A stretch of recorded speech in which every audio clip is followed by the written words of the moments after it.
Hello विद्यार्थियों, Saraswati coaching centre by Rahul sir में आपका स्वागत है। आज के हम एजुकेशनल वीडियो नंबर 45 को लेकर के उपस्थित है विद्यार्थियों। इसमें हम लेक्चर आपके फिजिक्स पार्ट फर्स्ट का लेक्चर नंबर 6 के पार्ट 2 को प्रोवाइड कर रहे हैं विद्यार्थियों। हमें पूरी आशा होगी कि लेक्चर नंबर 6 के पार्ट 2 हेतु जो है आप लेक्चर नंबर 6 के पार्ट फर्स्ट को देख चुके होंगे विद्यार्थियों। सबसे जबरदस्त कंसेप्ट है आपके एजुकेशनल वीडियोस में यूट्यूब चैनल पर जो है प्रतिरोध पर ताप का प्रभाव या तार को खींचने पर प्रतिरोध पर प्रभाव क्या पड़ता है, इसके सेक्टर में जो मैंने वीडियो प्रोवाइड किया है वो सबसे इंपॉर्टेंट वीडियो है विद्यार्थियों और पूरे कंसेप्ट से भरा हुआ है विद्यार्थियों। लेक्चर 6 के सेकंड पार्ट को देखने के लिए आपको लेक्चर 6 के फर्स्ट पार्ट को अच्छी तरह से देखना होगा विद्यार्थियों, क्योंकि जितने बेसिक पॉइंट हैं, जितने इंपॉर्टेंट पॉइंट हैं विद्यार्थियों, मैंने लेक्चर नंबर 6 के पार्ट फर्स्ट में आपको बता दिया विद्यार्थियों। हमें पूरी आशा है कि आप लेक्चर नंबर 6 के पार्ट फर्स्ट को देखे होंगे विद्यार्थियों। यदि समयाभाव के कारण या किसी अन्य प्रॉब्लम के कारण विद्यार्थियों आप लेक्चर नंबर 6 के पार्ट फर्स्ट को ना देख पाए हो विद्यार्थियों,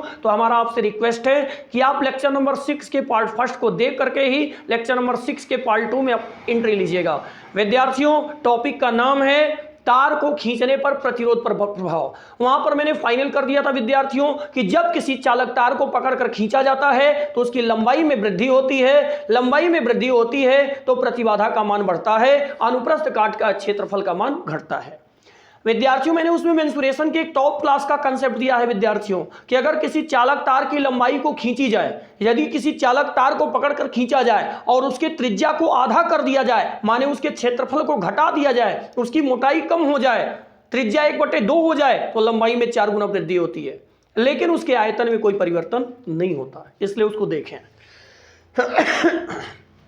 दूसरी सबसे इंपॉर्टेंट विद्यार्थियों जो आपको बताना चाहते हैं, किसी भी चालक तार को अगर पकड़ करके खींचा जाता है तो लंबाई बढ़ती है तो प्रतिरोध बढ़ता है, लेकिन विद्यार्थियों उसके विशिष्ट प्रतिरोध के मान पर कोई प्रभाव नहीं पड़ता। ये सारी बातें पार्ट फर्स्ट में बताई गई हैं। आइए पार्ट सेकंड की बातों को स्टार्ट करते हैं विद्यार्थियों। आप देख पा रहे हैं टॉपिक का नाम है चालक तार को खींचने पर प्रतिरोध पर प्रभाव।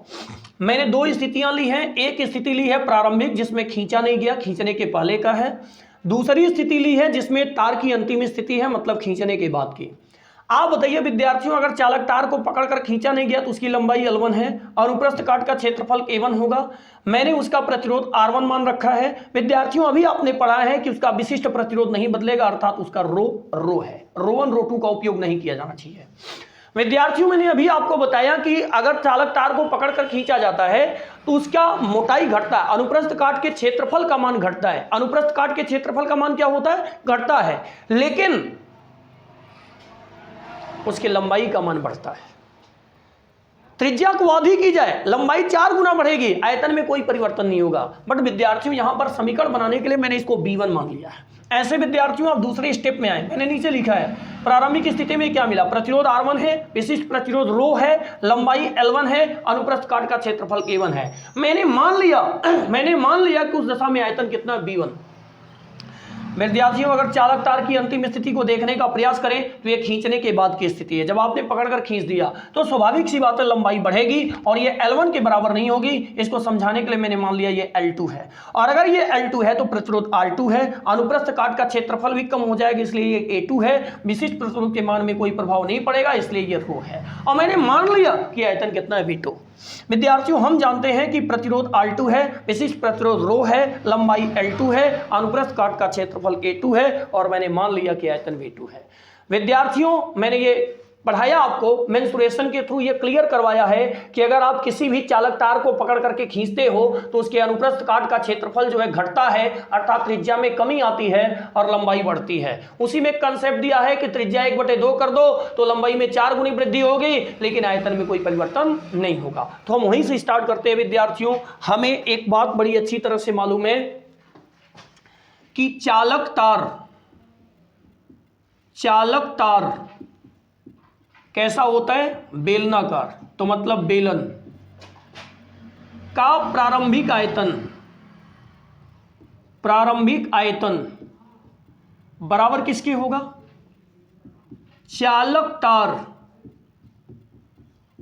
के बराबर होगा चालक तार का अंतिम आयतन। चालक तार का अंतिम आयतन, फोकस करिएगा। अगर ये हमारा समीकरण है तो इसका मतलब तो साफ है कि जो V1 है वो बराबर किसके होगा? V2 के। और अगर V1 V2 आपस में बराबर हैं तो मैथ के विद्यार्थी तो यही बोलेंगे कि सर V1 V2 लिखने का क्या मतलब है, V ही होगा। एकदम एक्यूरेट सही है, बट विद्यार्थियों समीकरण को लॉन्च करने के लिए आपने V1 V2 मान लिया है। अगर ये V1 V2 है तो इसका मतलब आप जानते हैं विद्यार्थियों, आपके गुरुजी पढ़ाए होंगे कि बेलन का आयतन क्या होता है। बेलन का आयतन का सूत्र होता है आधार का क्षेत्रफल गुणे ऊंचाई। आधार का क्षेत्रफल होता है पाई आर स्क्वायर और ऊंचाई होती है h, इसलिए बेलन का आयतन हुआ पाई आर स्क्वायर h। तो अगर ये आपका V1 है तो इसका मतलब पाई,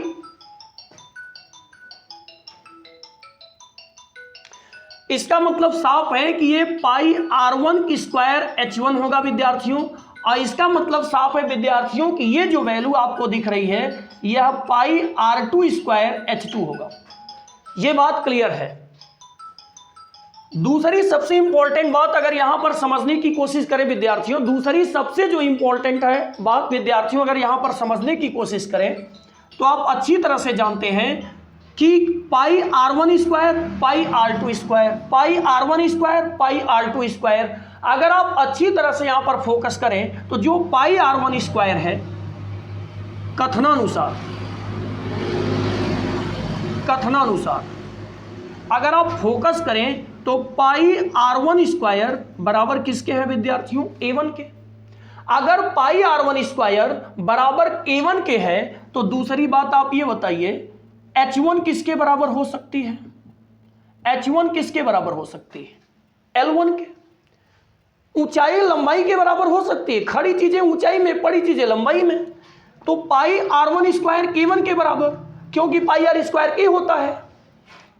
H1 L1 के बराबर। तो फिर अगर ऐसे देखें तो पाई R2 स्क्वायर बराबर किसके होगा? A2 के।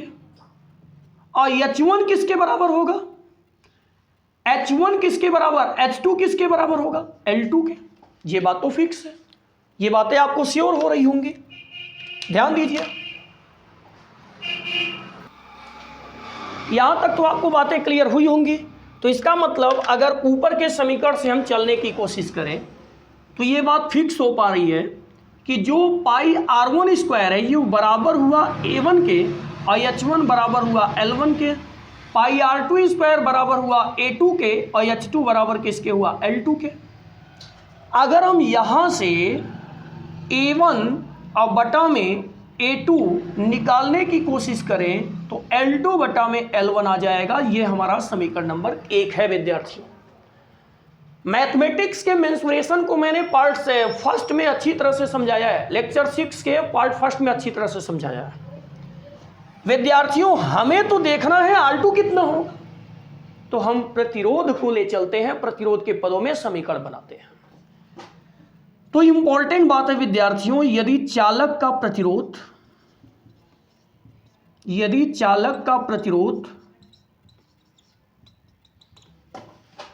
वह विशिष्ट प्रतिरोध ज्ञात हो तो यदि चालक का प्रतिरोध वह विशिष्ट प्रतिरोध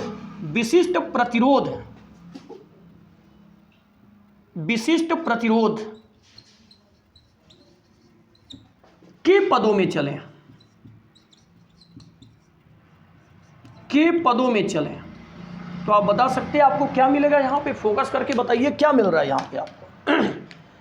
यहां पे आपको जो मिल रहा है वो क्या मिल रहा है? यदि चालक का प्रतिरोध व विशिष्ट प्रतिरोध के पदों में चलने की कोशिश करें तो यहां पे हम जानते हैं R बराबर होता है रो इंटू L बटा A। साफ बात है विद्यार्थियों, आप इस समीकरण को सोचिए, आपके हित में है। रो है, L है, R है, A है, सब कुछ ठीक ठाक है विद्यार्थियों। हमें प्रतिबाधा ही चाहिए। पहले प्रतिरोध के लिए अगर देखें विद्यार्थियों, पहले प्रतिरोध के लिए अगर आप पहले प्रतिरोध के लिए देखने की कोशिश करेंगे विद्यार्थियों तो यहां पर पहला प्रतिरोध का वैल्यू कितना आएगा? R1। रो तो सेम होगा क्योंकि विशिष्ट प्रतिरोध का मान बदलता नहीं, इनटू में L1 होगा। A कितना होगा? A1। बोलते ये समीकरण नंबर 2 है, यहां तक की कहानी तो आपको विदित हो जानी चाहिए विद्यार्थियों। मैंने अब तक के स्टेप में आपको क्या समझाया इसे समझें। चालक तार को पहले खींचा गया, पहले तो सामान्य रूप में लिया गया, तो जब पहले सामान्य रूप में लिया गया अर्थात उसको सामान्य रूप में रखा गया, तो इसका मतलब उसकी लंबाई L1 हुई। लंबाई L1 है तो प्रतिरोध R1 है, अनुप्रस्थ काट का क्षेत्रफल A1 है। हम जानते हैं कि चालक तार को खींचा जाए या न खींचा जाए उसके विशिष्ट प्रतिरोध के मान में कोई प्रभाव, तो बाद में जब खींचा गया तो लंबाई L1 से L2 हो गई, बढ़ेगी, प्रतिरोध भी बढ़ेगा तो R1 से R2 हो गया, अनुप्रस्थ काट का क्षेत्रफल घटेगा तो A1 से A2 हो गया। तो लाजमी सी बात है विशिष्ट प्रतिरोध का मान नहीं बदलेगा तो ये रो होगा। हमने कंसेप्ट पढ़ाया है कि चालक तार को अगर पकड़ करके खींच रहे हो तो चालक तार को पकड़ करके खींचने पर माने अगर बेलन की त्रिज्या को 1/2 की जाए तो लंबाई में 4 गुनी वृद्धि होगी, लेकिन उसके आयतन में कोई परिवर्तन नहीं होगा। वहां से एक समीकरण मिला, चालक तार का प्रारंभिक आयतन बराबर होता है चालक तार के अंतिम आयतन के। तो हम जानते हैं B1 बराबर V2 हुआ। B1 बराबर किसकी हो गया? B1 से चलेंगे तो क्या मिलेगा? पाई R1 स्क्वायर H1। V2 से चलेंगे तो क्या मिलेगा? पाई R2 स्क्वायर H2, क्योंकि पाई कांस्टेंट होता है। हम जानते हैं विद्यार्थियों पाई R स्क्वायर क्या है? पाई R स्क्वायर आधार का क्षेत्रफल है, तो यही तो आधार का क्षेत्रफल है।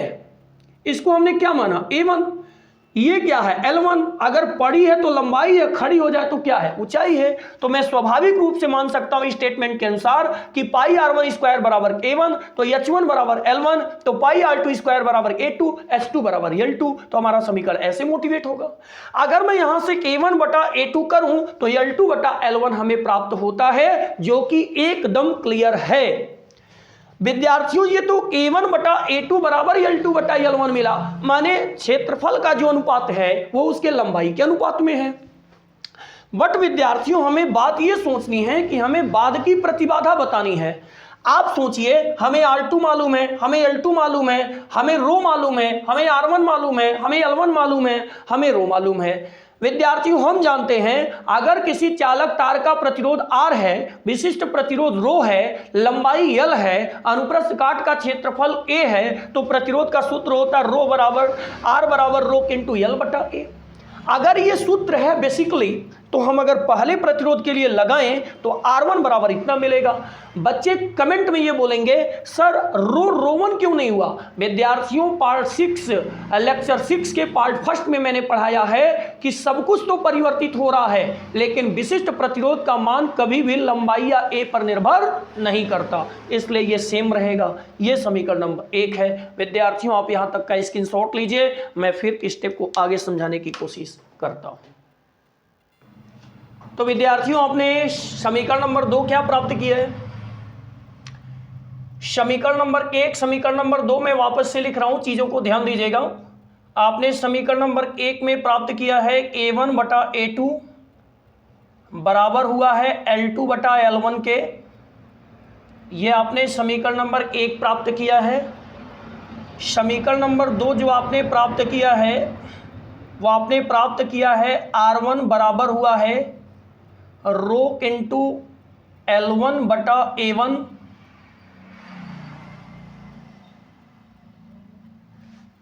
ये प्राप्त किया, ये आपका समीकरण नंबर 2 है। विद्यार्थियों इतना स्टेटमेंट मैंने बैक वाले स्टेप से यहां नोट कर लिया है। R1 बराबर रो इंटू L1 बटा A, क्योंकि R बराबर रो इंटू L बटा A होता है। विद्यार्थियों अगर हम दूसरे प्रतिरोध के लिए बनाएं, दूसरे प्रतिरोध के लिए तो आप यहां पर फोकस करके बताइएगा दूसरे प्रतिरोध के लिए क्या होगा। तो आप कहेंगे सर जी R2 बराबर रो इंटू यहां पर L2 बटा A2 हो जाएगा। एकदम बिल्कुल एक्यूरेट राइट। ये समीकरण नंबर 3 है। विद्यार्थियों अगर हम यहां पर लिखें कि समीकरण 3 को समीकरण 2 से डिवाइड कर दीजिए, समीकरण 3 में समीकरण 2 का भाग देने पर,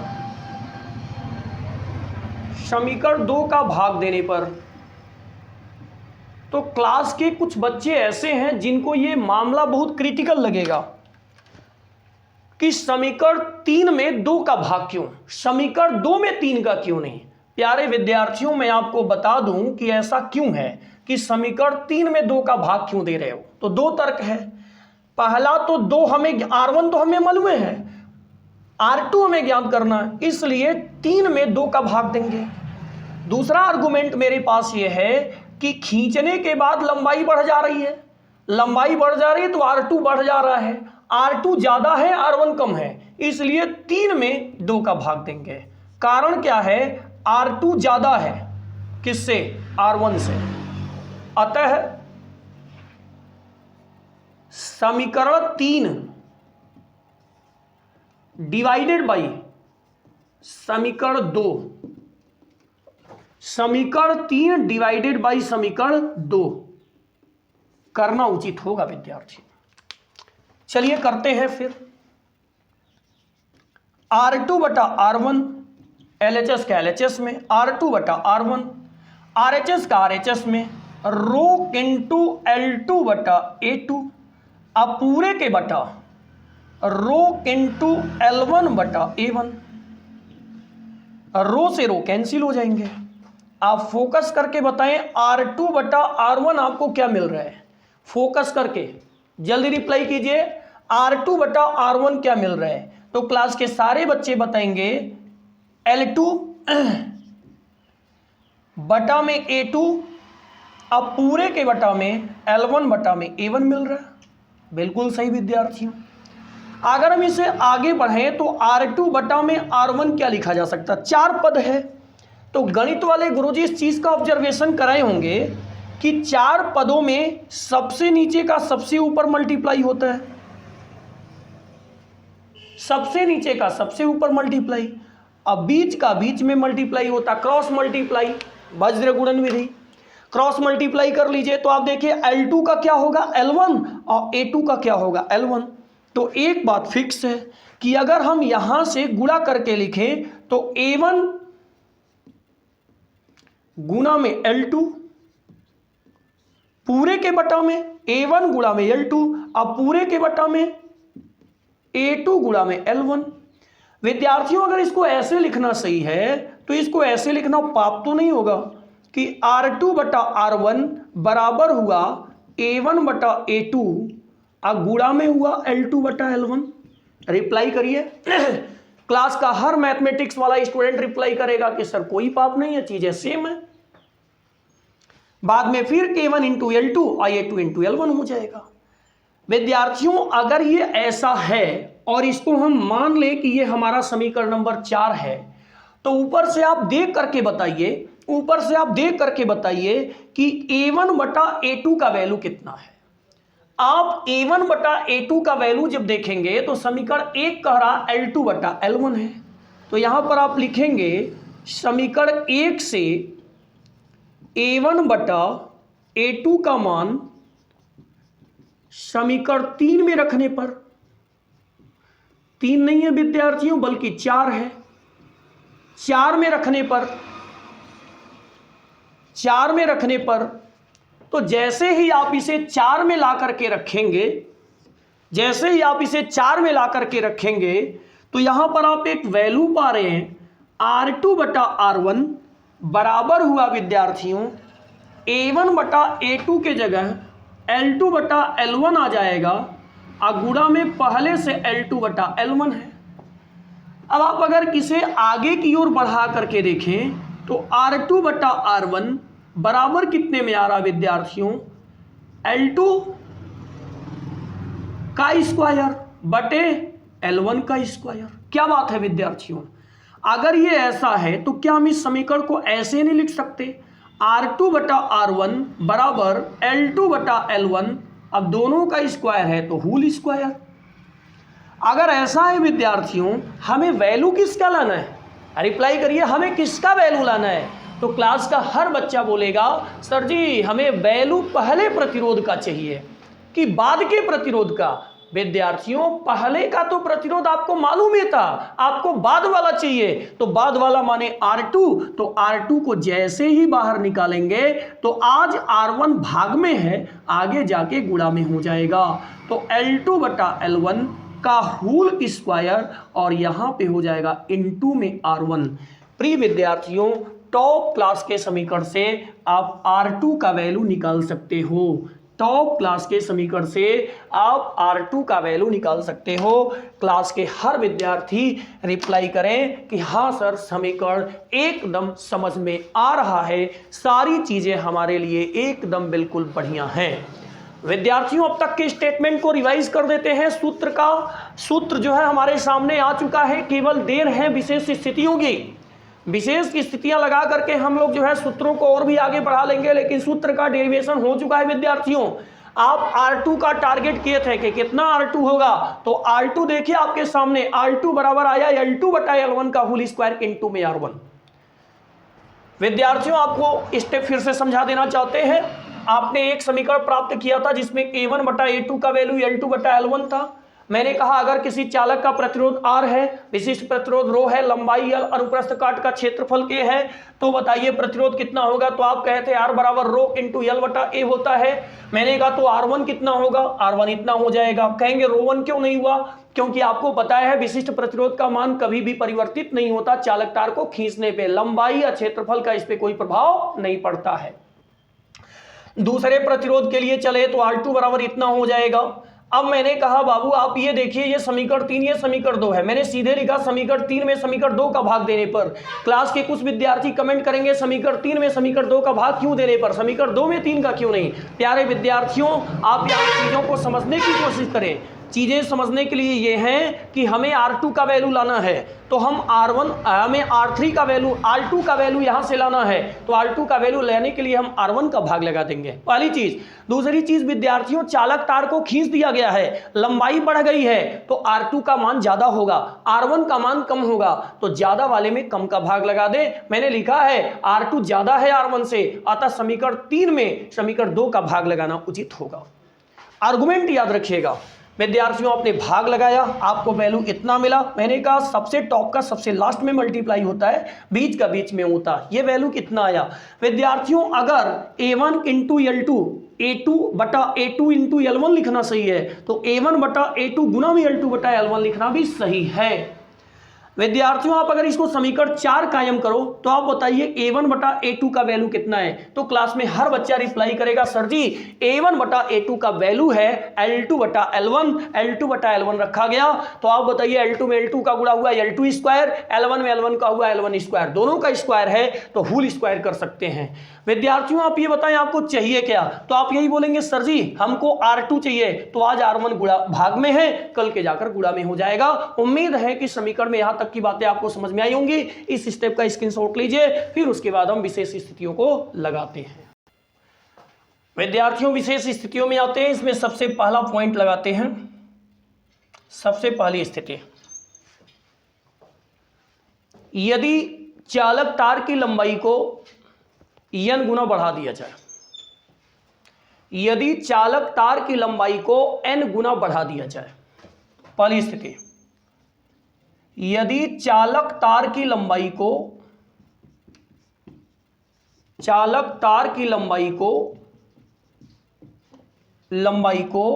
n गुना बढ़ा दिया जाए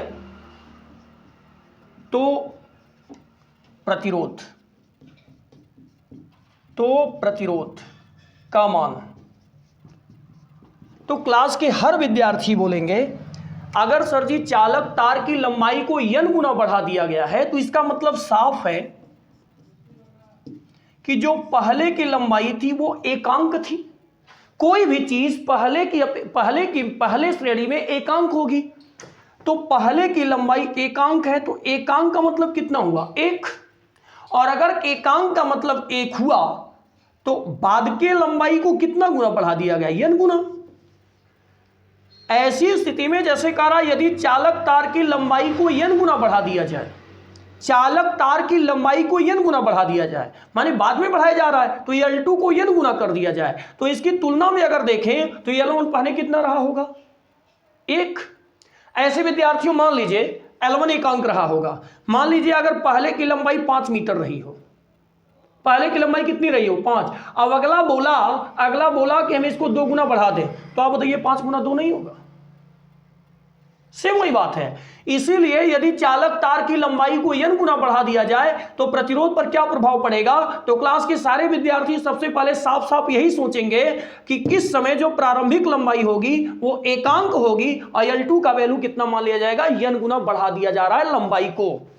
तो अगर आप पूरे फोकस के साथ समझें तो सूत्र क्या मिला था आपको, R2 बराबर मिला था L2 बटा L1 का होल स्क्वायर इंटू में यहां मिला था R1। तो फिर अगर आगे बढ़ें तो फोकस करके देखें, R2 बराबर L2 का वैल्यू कितना हुआ n और L1 का वैल्यू कितना हुआ 1, इसका होल स्क्वायर इंटू में क्या है R1। आप फोकस करके बताइए, 1 का वर्ग 1 होता है और n का स्क्वायर हो जाएगा, n का स्क्वायर और 1 का वर्ग 1 होता है इंटू में क्या हुआ R1। अगर R2 बराबर यहां पर लिख करके देखें तो साफ बात आ रही है n का वर्ग इंटू में R1। क्या बात है विद्यार्थियों,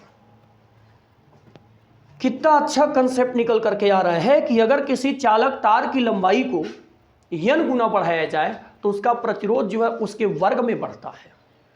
अगर किसी चालक तार की लंबाई को n गुना बढ़ाया जा रहा है तो उसके प्रतिरोध में जो है उसके वर्ग के गुणज में वृद्धि होती है, n के वर्ग के गुणज में वृद्धि होती है।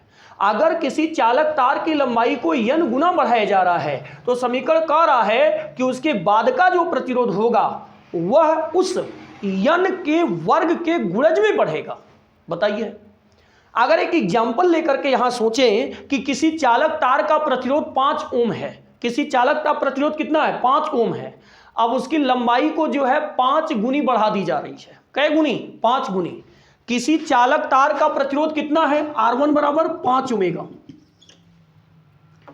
लंबाई को कै गुना बढ़ाया जा रहा 5 गुना, यानी n बराबर कै गुना 5 गुना बढ़ाए जा रहे हैं। R2 का वैल्यू बताए तो क्लास के सारे विद्यार्थी बोलेंगे सर जी n का वर्ग इंटू में R1 माने 5। अगर यहां पर करें तो 5 गुणा 5 और आगे भी 5 है।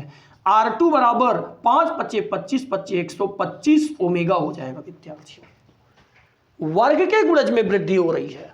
अब ऐसे विद्यार्थियों आगे अगर हम एक कंडीशन और लगाएं, अभी तो आपने लंबाई में वृद्धि की, अब बाद में आप वो वाली कहानी सोच लीजिए कि आप जो है त्रिज्या को कम करें। त्रिज्या को कम करेंगे तो लंबाई बढ़ेगी ही, साफ बात है। ये ना लिखें कि त्रिज्या को बढ़ा दें, अरे आपको लंबाई बढ़ानी है, लंबाई देखनी है तो त्रिज्या को कम करना है।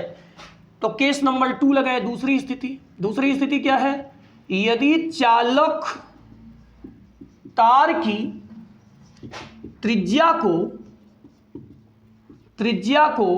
1/n गुना, तो कम हो रहा है कि ज्यादा, 1/n है विद्यार्थियों, कम होगा, 1/n गुना कर दिया जाए, 1/n गुना कर दिया जाए तो प्रतिरोध का मान, इसको सोचिए, तब प्रतिरोध का मान कितना होगा।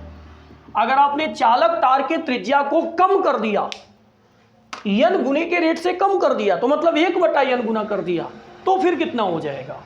इसका मतलब तो विद्यार्थियों साफ है कि पहले चालक तार की त्रिज्या कितनी रही होगी R1 एकांक 1, बाद की त्रिज्या कितनी हो गई R2 1/n। तो फिर प्रतिरोध क्या होगा, तो कहेंगे सर जी जो सूत्र बना हुआ है इसमें त्रिज्या तो है ही नहीं। हाँ बात तो सही है, इसमें त्रिज्या नहीं है। एक काम करते हैं ना, त्रिज्या को हम निकाल लेते हैं। अब आप कहेंगे सर त्रिज्या को आप निकालेंगे कैसे, त्रिज्या को निकालने का आइडिया हम लोग सोच रहे हैं, त्रिज्या कैसे। समीकरण में अभी पढ़ा है पीछे, समीकरण में आपने पीछे देखा है कि अगर मेरे पास A1 बटा में K2 हो, यानी अगर मेरे पास L2 बटा में L1 हो, ऐसे कर लीजिए, या आप पहले सीधे वे को ही समझिए जैसा आप समझना चाहते हैं कि अगर मेरे पास A1 बटा में A2 हो तो इसका वैल्यू होता L2 बटा में L1। विद्यार्थियों अगर ऐसा सही है तो हम इसको ऐसे भी तो लिख सकते हैं, L2 बटा में अगर L1 है तो बराबर हो सकता A1 बटा में A2। ये तो बात बिल्कुल क्लियर है। अगर ये A1 बटा में K2 हो सकता है तो विद्यार्थियों क्लास में हर बच्चा जानता है कि A बराबर पाई R स्क्वायर होता है। A बराबर क्या होता है, पाई आर स्क्वायर होता है। और अगर k बराबर पाई आर स्क्वायर होता है तो सबसे इंपॉर्टेंट बात यहां पर सीखें और इसे ध्यान दें। सबसे पहले हम एक काम करते, दोनों पक्षों का वर्ग कर लेते हैं। क्लास के बच्चे बोलेंगे सर दोनों पक्षों का वर्ग क्यों? जस्ट वेट एंड वॉच, आपको पूछना नहीं पड़ेगा। आप यहां पर कर लीजिए L2 बटा L1, इसका वर्ग कर लीजिए, बराबर करेंगे तो इसका मतलब A1 बटा A2, इसका भी वर्ग करना पड़ेगा। गणित वाले गुरुजी पढ़ाए हैं कि अगर पक्षों का वर्ग करेंगे तो मान करके चलिए दोनों पक्षों का होना चाहिए। क्लास के सारे बच्चे अब तुरंत बोलेंगे सर जी हम समझ गए कि अगर आपके पास L2 बटा L1 का स्क्वायर है, अगर आपके पास L2 बटा L1 का स्क्वायर है, L1 का स्क्वायर है, तो इसका मतलब साफ है वो वैल्यू है R2 बटा R1 का। क्लास के सारे बच्चे बोलेंगे सर जी आपकी क्लेवरिटी समझ में आ गई कि अगर आपके पास L2 बटा L1 का स्क्वायर है तो वो वैल्यू किसका है? R2 बटा R1 का। साइड में देखिए, चीटिंग करिए। अगर आपके पास जो है L2 बटा R2 बटा R1 है तो वो वैल्यू किसका? L2 बटा L1 के स्क्वायर का। अब जहां L2 बटा L1 का स्क्वायर हम वहां पर R2 बटा R1 लिख सकते हैं। R2 बटा R1 बराबर A1 स्क्वायर, तो A1 स्क्वायर को अगर ओपन करके लिखें तो इसका मतलब क्या हुआ? Pi R1 square, pi R square होता है, तो पाई R1 की स्क्वायर, A1 स्क्वायर है विद्यार्थियों, इसको गौर करिएगा, A1 स्क्वायर है तो पाई R1 स्क्वायर। अब पूरे के बटा विद्यार्थियों पाई R2 स्क्वायर और विद्यार्थियों का स्क्वायर, पाई R1 स्क्वायर का स्क्वायर, पाई R2 स्क्वायर का स्क्वायर। विद्यार्थियों आप एक बात बताइए, पाई से पाई तो कैंसिल हो सकता है, और अगर पाई से पाई कैंसिल हो सकता है तो आप एक चीज यहां सोच करके बताइए कि आपको R2 बराबर मिल क्या रहा है? R2 बटा R1 बराबर क्या मिल रहा है? त्रिज्या निकाल लिया विद्यार्थियों।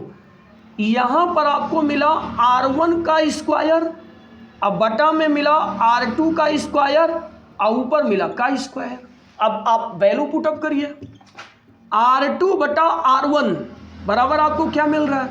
R1 का स्क्वायर, तो R1 कितना लिए हैं बाबू? एक का स्क्वायर। अब पूरे के बटा R2 का स्क्वायर, तो R2 का मतलब कितना हुआ बाबू? 1 बटा n, 1 बटा का स्क्वायर, तो इसमें 1 का भी स्क्वायर होगा और n का भी स्क्वायर होगा, 1 का भी स्क्वायर n का भी स्क्वायर। अब पूरे का स्क्वायर, बाबू समझने की कोशिश करिए। R1 का स्क्वायर माने 1 का स्क्वायर, R2 का स्क्वायर मतलब 1 बटा n का स्क्वायर, तो मैंने 1 का स्क्वायर अलग किया, n का स्क्वायर अलग किया, पूरे का होल स्क्वायर। अब चीज को यहां समझो, R2 बटा R1, ध्यान लगाए रखिएगा, केस थोड़ा सा क्रिटिकल है। R2 बटा R1, तो आप बताइए 1 का स्क्वायर तो 1 होता है, 1 का स्क्वायर 1 होता है, ये कितना है? 1 का स्क्वायर तो 1 होता है, 1 का स्क्वायर 1 होता, n स्क्वायर ही है, n स्क्वायर ही है। अब पूरे के बटा कितना हुआ? स्क्वायर। R2 बटा R1 बराबर कितना आ रहा है? ये देखिए n स्क्वायर है, इसका गुणा 1 में हो जाएगा, तो यहां हो जाएगा आपका n स्क्वायर। और अगर ये n स्क्वायर है विद्यार्थियों तो ऊपर भी स्क्वायर है, ऊपर भी स्क्वायर है, इतना आ रहा है। अगर आप R2 को ओपन करके लिखें तो R2 बराबर वैल्यू कितना निकल रहा है? R2 बराबर निकल रहा है विद्यार्थियों, आधार सेम होने पर घातें जुड़ जाती हैं, तो 2 × 2, तो यहां पर आपका हो जाएगा n के घाते 4 इंटू में R1।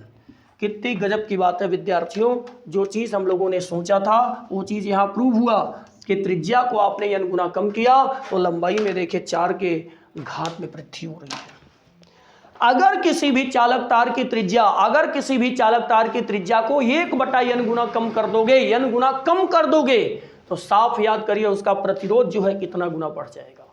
सपोज करिए विद्यार्थियों कि अगर हमने किसी चालक तार की त्रिज्या को 1/2 कर दिया है, आधा कर दिया है, तो यहां पर n का फोर्थ जा रहा है, n का फोर्थ मतलब 2 का 4, और 2 का 4 गिने तो 2 दूना 4 दूना 8 दूना 16 है, और अगर उसका प्रतिरोध पहले का R1 बराबर 2 ओमेगा रहा हो तो 16 दूना 32 ओमेगा हो जाएगा।